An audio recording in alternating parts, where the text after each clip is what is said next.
The Botswana people are amazing. The spectators here are just probably the best in Africa. And finally, onto the big boys and the big-wheeled machines of Class T1+. This is the ultimate class of the SARRC, where the cars conform to the FIA's Rally Raid rules and where the TGRSA squad has ruled the roost of the recent past. But a quick look at the standings after the qualifying race, as well as the first two race loops of the desert race, shows that everything didn't always keep going right for Toyota. The names at the top of the standings were problematic for the hosts, as they both ended in Woolridge.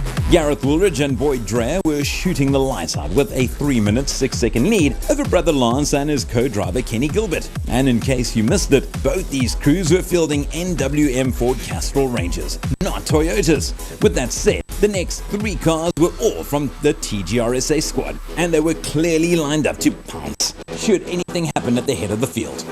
I've never come into the last day in the lead, so yeah, I'm feeling a little bit of pressure. This was a great moment for team principal Neil Woolridge, but the former competitor was cautious to be too optimistic.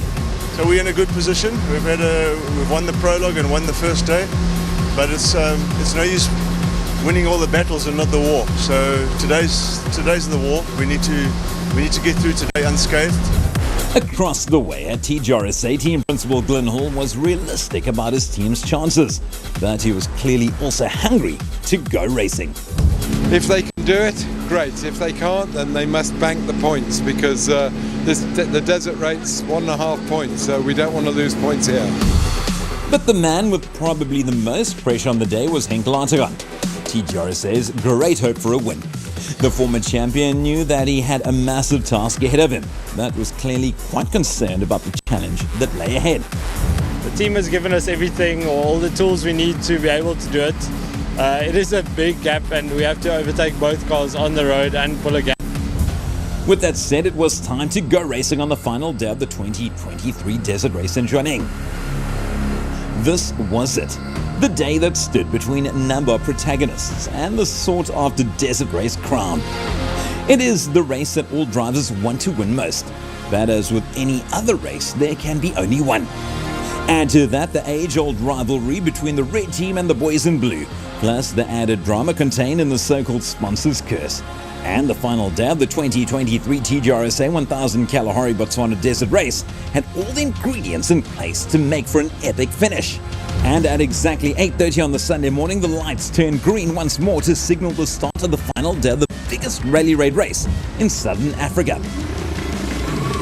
Both Woolridge and their NWM Ford Castrol Rangers were the first ones to drop the clutch, followed by a trio of TGRSA Hiluxes driven by Henk Lategan, Guy Bottrell and Janelle de Villiers. The race was on.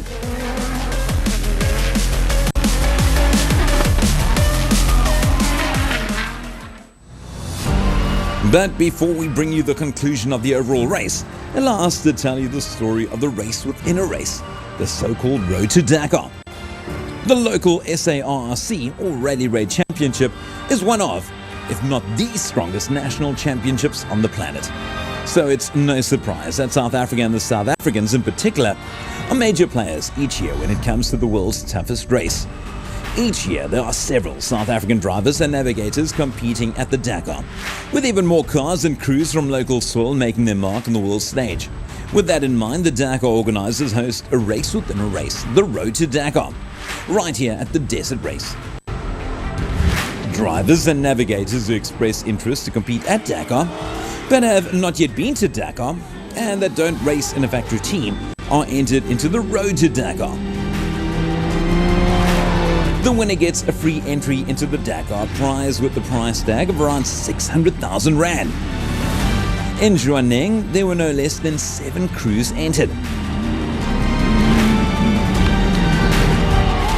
The Ford Ranger of Vos Prinsloo, the CR6 of Dewald van Breda, the Zaka of John Thompson, 3 Redline machines in the hands of Heinleins, Pim Klaassen and Nick Pinnar, and finally the SVR machine of youngster Jaden Els with Alvin Vonk reading the notes. The rules are simple. The highest place finisher wins an entry to Dakar, and on this occasion, the prize went to Els and Fonk, who were no doubt delighted about their future Dakar prospects. Yeah, no, it's nice. We pushed quite hard today, luckily no problems. Yeah, the team did an amazing job to get the car ready at 7 this morning. They worked right through the night. But back to the race at hand, and the big question of who would be victorious at the 2023 TGRSA Desert Race. Unfortunately for Vorst Prinsloo and Andre Vermeulen, they'd no longer take part in the race when a reoccurring technical issue once again forced their new Ranger to the sidelines.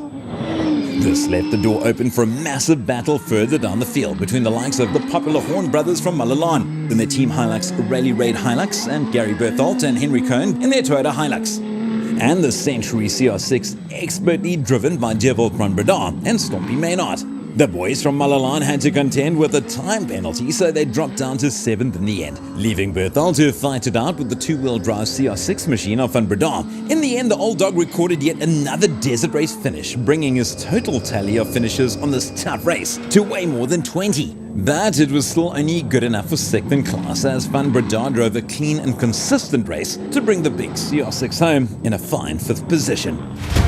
We are now nearing the business end of the race with a lone Redline Revo, no less than 4 official factory TGRSA Hiluxes and the 2 NWM Ford Castrol Rangers of the Woolridges still all fighting for the top few spots. The math was easy. There were still 7 cars in the fight, but only 4 positions left. Someone was going to lose out. A great battle developed between 17-year-old Sahud Variawa and Donnie Stassen in the TGRSA Hilux, and the old dog Chris Visser and Blikkies Venter in their Redline Revo. Variawa is a young prodigy who showed amazing pace in only his first ever national, but Visser is a wily old fox with several desert race victories and titles under his belt. On this occasion, it ended in tears for both drivers. The youngster was caught in the dust of the experienced Visser, and when the dust briefly settled at one of the many road crossings along the route, there was contact between the Redline Revo and the Hilux, bringing an end to both their races. The Revo sustained too much damage to continue, while rules state that an incident like this one carries a severe penalty, so Variawa was excluded from the results. One Hilux gone, but a few still remained, such as the one driven by defending desert race champions Janelle de Villiers and Dennis Murphy. It was a frustrating race for the former Dakar winner, who lost time on Saturday and simply couldn't do anything about his overall position on the Sunday. The gap was too big, and the man from Stellenbosch had to settle for a 4th place finish. With de Villiers relegated to 4th, it meant that teammates Guy Bottrell and Simon Vasey-Lyle were on course for a career-best finish at the desert race.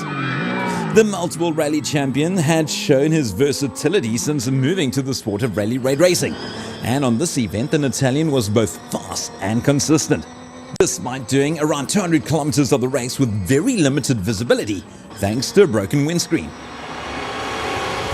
And then it all came down to this: Henk Laertigan and Brett Cummings in the red corner against the 2 crews in the blue corner, Lance Woolridge and Kenny Gilbert, and Gareth Woolridge and Boyd Dreyer.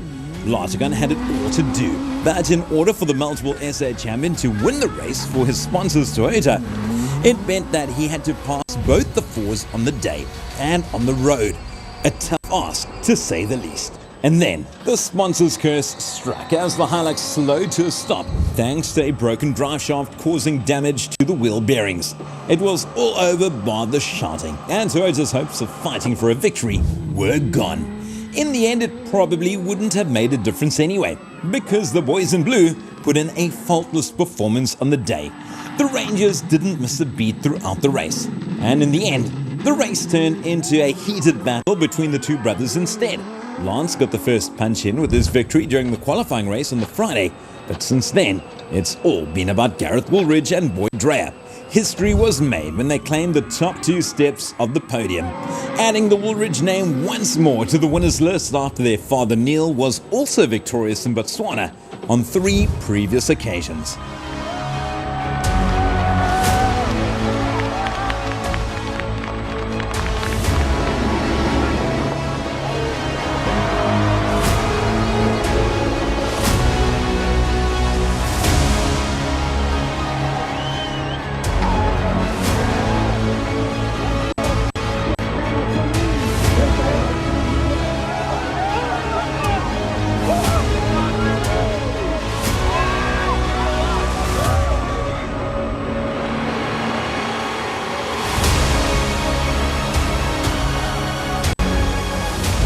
And there it is, a historical moment for the Woolridges, who took first and second on their rivals' event here in Botswana.